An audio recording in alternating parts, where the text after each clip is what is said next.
नमस्कार, राम राम, जय हिंद। उम्मीद करता हूं आप सब बेहतर होंगे। मैं CS भारद्वाज।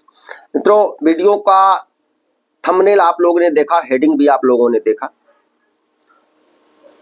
शिवसेना उद्धव गुट ने अपना नाम बदल करके सुन्नी सेना उद्धव गुट कर लिया है। यह बड़ा सवाल बनता है कि आखिर शिवसेना उद्धव गुट ने अपने को सुन्नी सेना क्यों बना लिया। दरअसल औरंगजेब की कब्र को लेकर के इस समय महाराष्ट्र में खूब सियासी बवाल मचा हुआ है। उसके बचाव में सामना में लिखा गया है कि जो लोग औरंगजेब की कब्र को हटाना चाहते हैं, उसका विरोध कर रहे हैं, वो हिंदू तालिबान है। और यह उसी प्रकार का है जैसे कांग्रेस द्वारा हिंदू आतंकवाद नामक शब्द गढ़ा गया था। कब?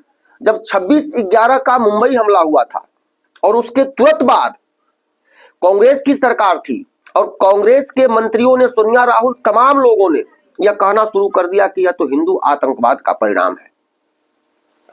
वह तो शुक्र रहा कि कसाब पकड़ा गया और सारा जो धागा था वह खुल गया कि कांग्रेस और पाकिस्तान के गठजोड़ से यह हमला हुआ है। नहीं तो हिंदुओं को आतंकवादी सिद्ध करने की सारी तैयारी कर ली गई थी। ठीक उसी प्रकार औरंगजेब की कब्र का बचाव करते हुए सामना में हिंदुओं को हिंदू तालिबान कह दिया गया है। जिस शिवसेना की स्थापना बाला साहेब ठाकरे ने कांग्रेस के विरोध में किया और कांग्रेसियों के कृत्य को वो तनिक भी पसंद नहीं करते थे। जिस शिवसेना की स्थापना बाला साहेब ठाकरे ने हिंदुत्व को, राष्ट्र को प्रथम मान करके किया था, आज वह शिवसेना उस औरंगजेब का बचाव कर रही है जिस औरंगजेब ने न जाने कई लाखों हिंदुओं को काट दिया, कई लाखों का धर्मांतरण कराया, हजारों सैकड़ों मंदिरों को तोड़ दिया, ज्ञानवापी जिसे मस्जिद बना दिया गया, यह औरंगजेब ही ने तो किया। लेकिन उस औरंगजेब की कब्र का बचाव करते हुए जो सामना में उद्धव ठाकरे और उनके चमचों ने जो लिखा है, जो संदेश देने का प्रयास किया है, वह इतना अपमानजनक है, इतना घृणित है कि उसकी जितनी भर्त्सना की जाए वह कम होगी। संपादकीय में लिखा गया है, मैं उसी को कोट कर रहा हूं, आप देखिए। ऐसे लोग महाराष्ट्र के इतिहास और वीर परंपरा के दुश्मन हैं। ये लोग महाराष्ट्र के माहौल को जहरीला बनाना चाहते हैं और खुद को हिंदू तालिबान के रूप में पेश कर रहे हैं। यानी खुद को हिंदू तालिबान बनाना चाहते हैं, पेश कर रहे हैं। औरंगजेब की कब्र महाराष्ट्र के शौर्य का प्रतीक है। सामना में यह कहा जा रहा है कि औरंगजेब की जो कब्र है संभाजी नगर में, पहले उसी का नाम औरंगाबाद हुआ करता था, अब उसका नाम संभाजी नगर हो गया है, वह मराठाओं के शौर्य का प्रतीक है। मित्रों, अगर औरंगजेब की कब्र मराठाओं के शौर्य का प्रतीक है, इसलिए उद्धव ठाकरे और उनका जो गैंग है वह उसका बचाव कर रहा है, तो बाला साहेब ठाकरे की इसी शिवसेना ने बाबरी मस्जिद को गिराने में अपना सब कुछ क्यों लगा दिया? बाबरी मस्जिद भी फिर उसी तरह रहने देते, वो भी एक शौर्य का प्रतीक होता। अगर इन आक्रांताओं की कब्र, इनकी निशानियां हमारे शौर्य का प्रतीक है, तो फिर बाबरी गिरा करके तुमने तो हिंदुओं के शौर्य को ही गिरा दिया। उद्धव ठाकरे इस समय राजनीतिक लोलुपता में, लालच में अपने पिता को प्रतिदिन 4-5 चांटे मार रहे हैं। पहला चांटा उद्धव ठाकरे ने अपने पिता को तब मारा जब उन्होंने कांग्रेस के साथ गठबंधन किया। बाला साहेब ठाकरे ने जीवन भर कांग्रेस का विरोध किया। बाला साहेब ठाकरे जो कांग्रेस के प्रति रुख रखते थे, उसको मैं थोड़े में ही आप लोगों को बताऊंगा आगे। दूसरा चांटा तब मारा उद्धव ठाकरे ने जब राहुल गांधी ने गठबंधन करने के बाद कई बार वीर सावरकर का अपमान किया और उद्धव ठाकरे और पूरा गैंग चुप रहा। छोटी मोटी बात करके ऐसे राहुल गांधी को नहीं कहना चाहिए, ये वो कह के अपना राजनीतिक खाना पूर्ति करके और उसको रफा दफा कर दिया। दूसरा चांटा बाला साहेब ठाकरे को तब मारा। और तीसरा चांटा अभी अपने सामना के संपादकीय में यह लिख करके कि औरंगजेब की कब्र हिंदुओं के शौर्य का प्रतीक है, बाला साहेब ठाकरे को उद्धव ठाकरे ने लठ लेकर के पीट दिया है, मेरी समझ में। और यह बात मराठा, महाराष्ट्र की जनता और पूरे भारत के हिंदुओं को समझने की जरूरत है कि ये राजनीति के लालची लोग, और जब अगर पुत्र लालची, व्यभिचारी, पथभ्रमित पैदा हो जाए तो अपने पिता के सभी उपलब्धियों को गड्ढा खोद करके गाड़ देता है। उद्धव ठाकरे इस समय बाला साहेब ठाकरे और उनके नाम को गड्ढा खोद के उसमें गाड़ रहे हैं। बाला साहेब ठाकरे ने 2010 में कहा था कि कांग्रेस जिस प्रकार से मुस्लिम तुष्टीकरण की राजनीति कर रही है, इस देश को इस्लामिक स्टेट बनाने के लिए हर वो काम कर रही है, इसे अगर हराना है तो हिंदुत्व के तले सबको एकजुट होना होगा, वरना हम बहुत पछताएंगे। 2004 में बाला साहेब ठाकरे ने एक इंटरव्यू के दौरान कहा था, अगर शिवसेना कांग्रेस बन गई तो मैं अपनी दुकान बंद कर दूंगा, मैं चुनाव नहीं लड़ूंगा। एक भाषण के दौरान एनसीपी से गठबंधन को लेकर के जब बाला साहेब ठाकरे से सवाल पूछा गया था तो उन्होंने कहा कि ऐसा कभी नहीं होगा। मैं अगर ऐसा कर लेता हूं, मैं अगर एनसीपी से गठबंधन कर लेता हूं तो मैं लोगों के बीच में क्या मुंह दिखाऊंगा। ये बाला साहेब ठाकरे के जो है बयान है, और आप इससे समझ सकते हैं कि बाला साहेब ठाकरे किस तरह का विचार रखते थे, वो कितने सख्त आदमी थे राष्ट्र और धर्म के लिए।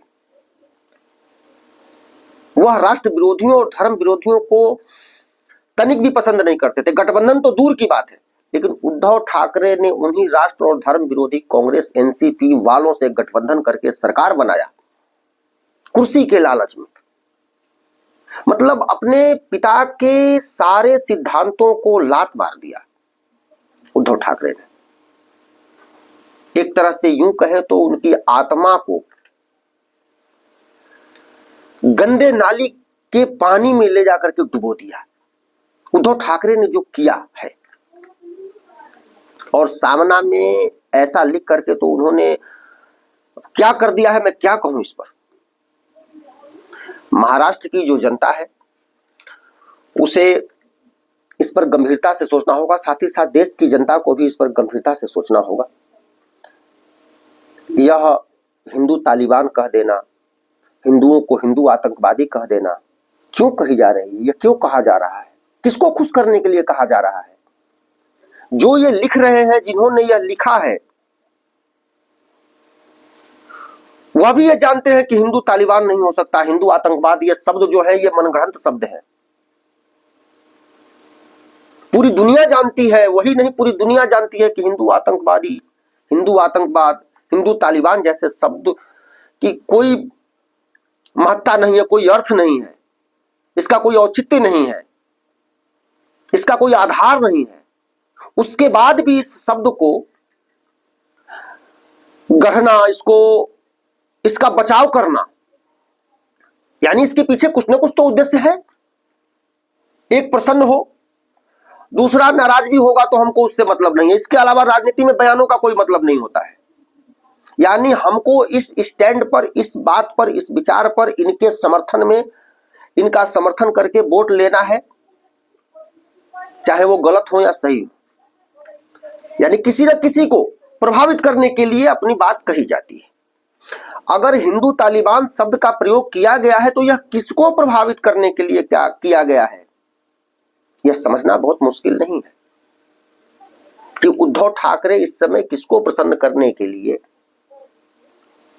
किसी भी स्तर पर जाने के लिए तैयार हैं, बल्कि बाला साहेब ठाकरे को रोज चांटे मार रहे हैं। इससे बड़ा प्रमाण तो कोई हो नहीं सकता कि उद्धव ठाकरे किस प्रकार से बाला साहेब ठाकरे को थप्पड़ मार रहे हैं और मारे जा रहे हैं। देवेंद्र फडणवीस ने भी इस पर स्पष्टता से कह दिया कि हम भी नहीं चाहते हैं कि औरंगजेब की कब्र, जिसने लाखों हिंदुओं को काटा, धर्मांतरित कराया, ऐसे आक्रांता, ऐसे दुष्ट की कब्र इस भारत में रहे। लेकिन कुछ कानूनी बाध्यताएं हैं। हम पद पर हैं, बात भी सही है, जो पद पर होता है उसके लिए मर्यादा का पालन करना होता है। कानूनी प्रक्रिया के तहत जो भी संभव होगा हम करेंगे। अच्छी बात कही है देवेंद्र फडणवीस ने। एएसआई की टीम भी, चूंकि वह जो कब्र है उसकी वह एएसआई संरक्षित है, एएसआई भी वहां पहुंच गई। इस बयान को लेकर के जो सामना में छपा है, इसको लेकर के उद्धव ठाकरे और संजय राउत पर एफआईआर भी दर्ज हो गई है। एफआईआर दर्ज कराने वाले शेखर त्र्यंबक जोशी है, बुलसाड़ा थाने में इसकी एफआईआर दर्ज हो गई है। हो सकता है कि उद्धव ठाकरे की परेशानी बढ़े, और परेशानी ही ना बढ़े, उद्धव ठाकरे ने एक तरह से अपने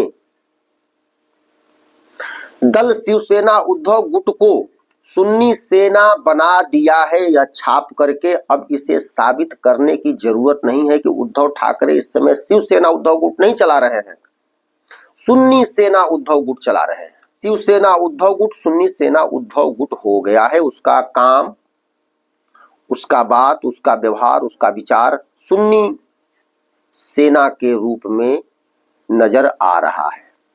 क्योंकि कोई भी नाम, बाला साहेब ठाकरे ने जब शिवसेना नाम रखा था तो आखिर कुछ उद्देश्य होगा कि हम शिवसेना क्यों रख रहे हैं। भाई अगर मुस्लिम पर्सनल लॉ बोर्ड किसी संगठन का नाम है तो वह शिव जी की तो पूजा करता नहीं है, शिव जी के लिए तो काम करता नहीं है। उसी तरह शिवसेना नाम रखा था बाला साहेब ठाकरे ने, तो उसका कुछ उनका उद्देश्य होगा, उसका चरित्र होगा, और उस चरित्र का मेल उस नाम से जरूर रहा होगा, उनके विचार से रहा होगा।